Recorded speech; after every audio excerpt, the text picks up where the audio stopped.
Hi, everyone. Welcome to Changing Your Story in Tech.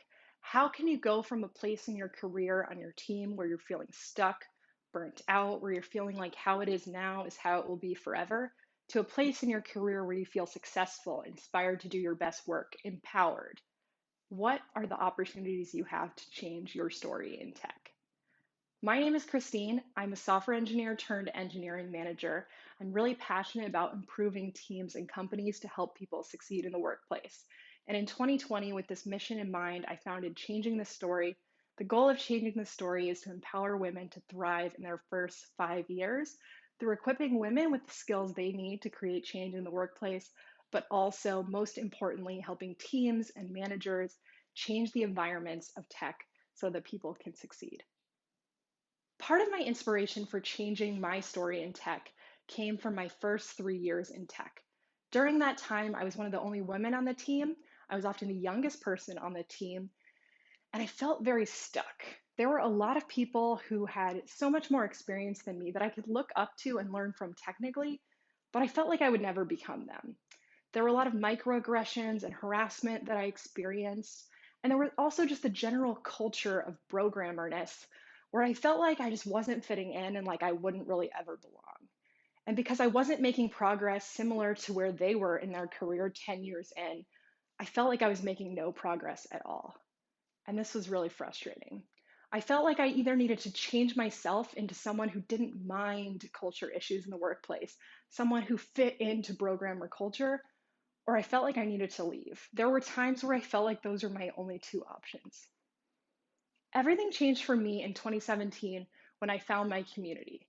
This came about in multiple ways, but one of them was that I changed teams.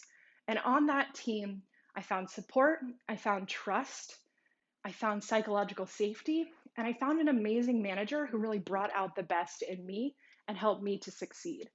During that time on the team, because of that supportive environment, I did my best work as a software engineer and I really grew and improved, not only technically, but also in terms of process improvements, office improvements. I really became the best version of myself because of the environment. But also at that point, I had an amazing community outside of work, people I'd met through meetups and conferences that I could go to for help and brainstorm and work on changing our companies together. When I think back about those early years in tech, what would I tell myself back then? What would I tell anyone who's feeling stuck in their career right now? I would say you bring value to your team and company.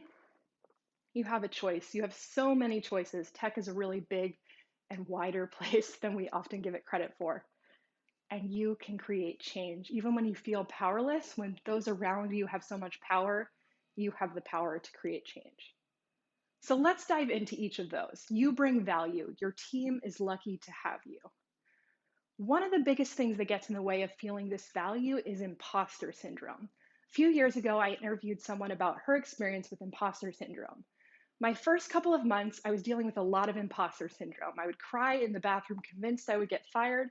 Thankfully, I had a nurturing manager who recognized I was suffering from imposter syndrome, that I had a lot of potential.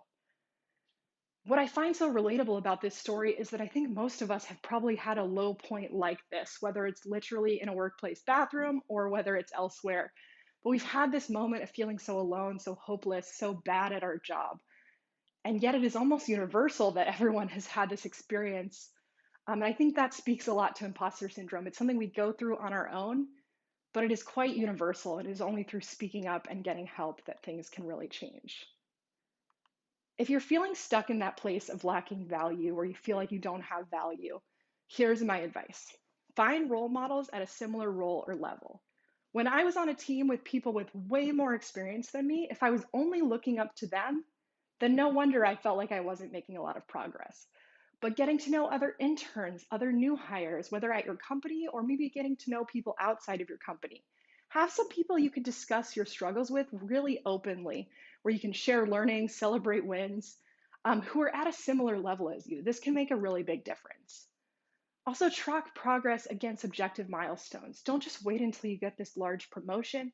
What are some things that you can work on over the next 6 months? Is this being able to understand team meetings and knowing what's going on when people are sharing their updates? Is it doing your first design document, working on your first project end to end? What is something that you can really track towards? And how can you reflect on that? The tech industry moves really fast, and often by the time we finish solving one problem, we're on to the next, so we don't get a moment to really celebrate our learning and progress. And so start a Google Doc, start a journal, and every couple of months, return to these types of questions. I'll share some resources where you can download all of this at the end. When you reflect on this, and then even better, look back in 6 months, you can see that you're actually making a ton of progress. If you are lucky enough to get positive feedback, believe someone when they give you that feedback. Don't just brush that off or ignore it or think, ah, they're just saying that. Really believe it and internalize that. Maybe you don't need to hear it in the moment, but you might need to hear it in the future. So I have a Google Doc where I just write down the quotes that people share with me. Even if in the moment it seems like, well, of course I'm good at that. When I changed companies last year, I went through a period of onboarding and kind of starting over in a way. And it was really helpful to look back at what people had said about me at my past company so that I could remember, even though I am new, even though I feel very unsuccessful right now, these are also true things about me. And finally, talk about it. Imposter syndrome is something that we go through alone, and yet it is universal. It is only through bringing other people in, being brave enough to say, I don't understand this. I feel like I don't belong, that other people will chime in and say they feel that way too, and you can get through it together. So you have value, and when you're feeling like you don't, try one of these exercises to build up that experience within yourself. But also, you have a choice. You have so many choices. Whenever I feel like I don't have a choice in my career, or like this choice, if I did it, that would never work, I think through worst case scenario. Ironic, I know. What I think through is what steps would I take in that case? And I start applying the problem solving skills that I'm so known for on the software engineering side. So I think I could never get another job. Where I'm at right now, I'm stuck here. Well, what's the worst case scenario? I apply to a bunch of jobs. I spend a lot of time studying for the technical interviews. I fail every single one of them. It's so embarrassing and cringeworthy. Okay, that definitely seems really bad, a little stressed just thinking about it. But what would happen in that case? Well, I'd still have my current job, so I'd kind of be back where I started. So nothing really negative came about as a result. Okay, suddenly it doesn't seem so scary. Or if I think, well, I could get a new job, but I would fail at that job. Okay, well, what could I do in that scenario? I could probably go back to my current job. In many cases, they might take you back. I could reapply for a new job. Hey, I got that one job. Maybe I could get a second job. Or I most likely wouldn't be instantly fired. I mean, sometimes that happens, but it's unlikely. So probably I'd have a chance to improve. And, in the past, I have been able to respond to feedback. So suddenly you start seeing that you have options and you don't seem so much like you're stuck in one place. When you're interviewing, and especially I know some people are going through layoffs right now, it can feel like, oh, I really need this one job. This is the only job for me. I have to really deal with anything I want. But of course, you're going to have to work in this environment, even if you do get the job. So really be brave and ask the right questions. And so instead of some traditional interview questions of things you're asking your interviewer, think about what you really want to know and have them give you examples. Dig deeper, really understand what they're looking for. Instead of does your company support D&I, get them to give you an example or think about what matters to you here and have them give you an example.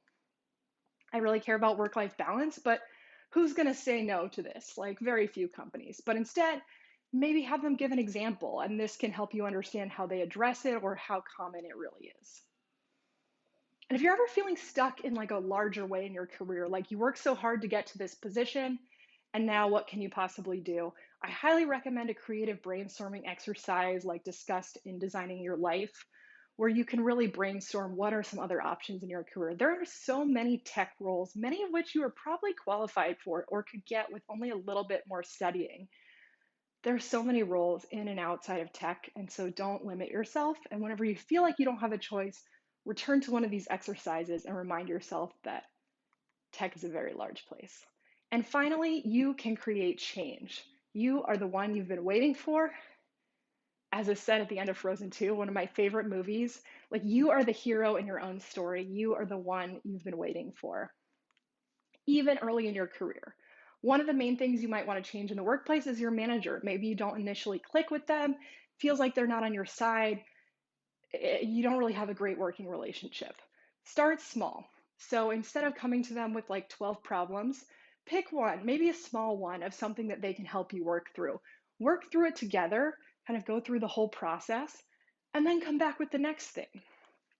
If you're worried they're a little bit sensitive or will kind of react negatively if you're proposing issues, try something a little bit more subtle, like starting the conversation this way. Ask questions.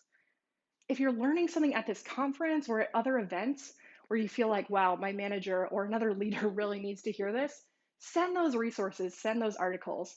Early in my career, I would like regularly personally email a bunch of leaders in my organization, just like various articles that I read. And I don't necessarily recommend that, but I've never received any negative feedback about that or had anyone even suggest that that was too much. So I think you can send more resources than you really think, especially when it's about D&I. Like people want to hear that. And if you're struggling with getting promoted, this can be a really big barrier if you feel like you're not getting support from your manager. I would love to talk to anyone one-on-one about this if this is something you're struggling with. But ask for feedback on your promotion. So instead of saying, I want to get promoted, which might work, there's nothing wrong with that, it might be more effective to look into what's required for the next level and go to your manager and say, I want to get to senior engineer. I think I need to work on the following things to get there. Do you agree? Do you think those are the biggest gaps? And then write that down, continue communicating that with your manager, work on that, and then come back to them. But like I said, I'm happy to talk about this one on one because it can get a little bit complex. Change your team. Find other people inspired to create change. This can be other people like you at work, other people passionate about change, even the senior engineer on your team who everyone looks up to. Leverage all the processes at your company that are meant to create change and use those for creating the culture changes in your team that you want. People will look up to you as quite the leader, very successful in the workplace when you do this, and you're also achieving your goals. A lot of tech teams are really motivated by data, right? That's what we do every day at work. Bring that data, and you will get a lot more people supporting you with your ideas. Embrace your journey. It is going to hopefully be a long career for you in tech, whatever that looks like for you. Don't wait to be happy or to feel satisfied in your career until you reach a certain level, until you reach a certain point. Find the way to be proud of yourself for your achievements today. Likely, wherever you are today, that is something that former you longed for, worked hard for, and you made it here. So feel proud of yourself and really lean on that community. If you don't already have people that you can go to rant about issues, brainstorm problems, get support or feedback, build up those relationships. Try to meet someone at this conference, talk to me, get to know people in your company and at your community because these are the people that are going to help you and help really support you throughout the longevity of your career. You can find more about me and read my resources at changingthestory.org. Here's some examples of resources. I also have a course for managers on basically how to be a better manager. Feel free to send that to your manager. All the resources I link to, you can find at changingthestory.org/WWT. Feel free to add me on LinkedIn. Would love to discuss any career challenges you're having. I really want to support you on this journey. Thank you so much to Wonder Woman Tech for allowing me to speak, and I hope everyone enjoys the rest of the conference.